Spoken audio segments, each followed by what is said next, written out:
Барлықтарыңызға сәлем достар. Бұл видеода мен сіздермен тұшпара жасаудың рецептісімен бөлісемін.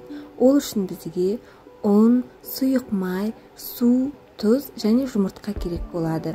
Ыдысқа алдымен жылы су және тұзымызды салып жақсылап араластырамыз. Одан кейін сұйық май, жұмыртқамызды салып тағы мәрте араластырып аламыз. Ұнды илектен өткізіп саламыз.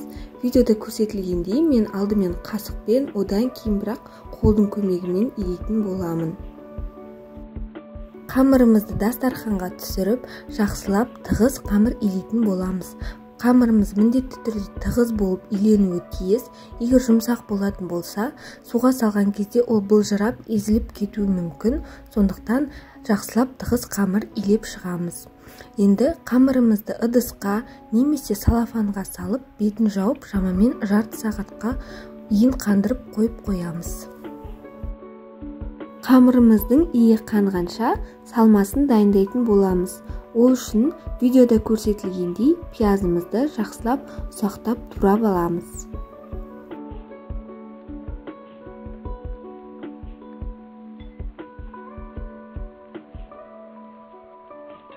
Тартылған етімізге жақсылап туралған пияз, одан кейін тұз және бұрышымызды салып араластырып аламыз.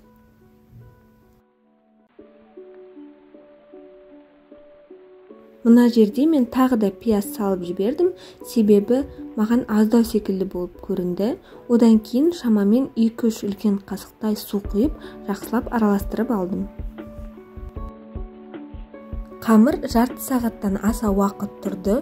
Мен қамырды екіге бөліп жаятын боламын. Сіздер өз қалауларыңыз бойынша бірден барлығын үлкен етіп жайсаңыздар болады.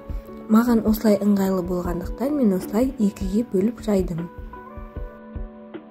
Қамырымыз қатты қалың немесе қатты жұқа да болмауы тиіс.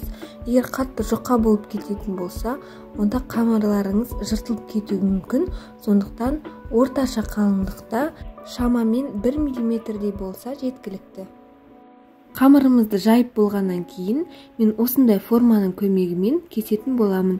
Егер сіздерде ондай форма болмаса, қарапайым стаканның көмегімен де кессеңіздер болады.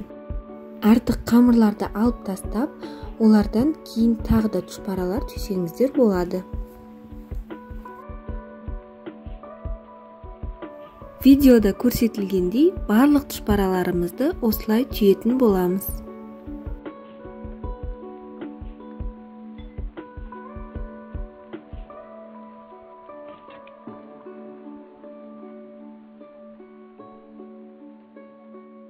Тұшпараларымызды түйіп болғаннан кейін ыдысқа су құйып, ішіне тұз және лавр жапырағын салып, жақсылап қайнататын боламыз.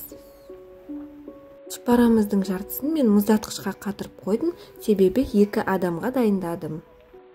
Суымыз қайнағаннан кейін ішіне пельмендерімізді салып, суымыз қайнағанша күтетін боламыз.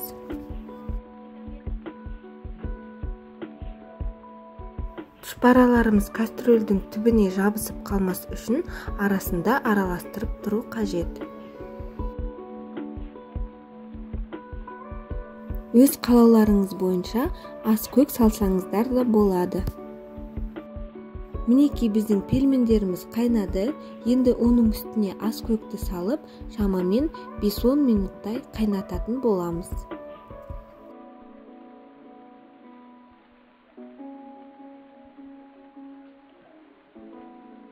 Міне достар, біздің тұшпараларымыз дайын болды. Бұл видео сіздерге ұнады және пайдалы болды деген сенімдемін. Міндетті түрде каналыма тіркеліп, колокольчик белгісін басып кетуді ұмытпаңыздар.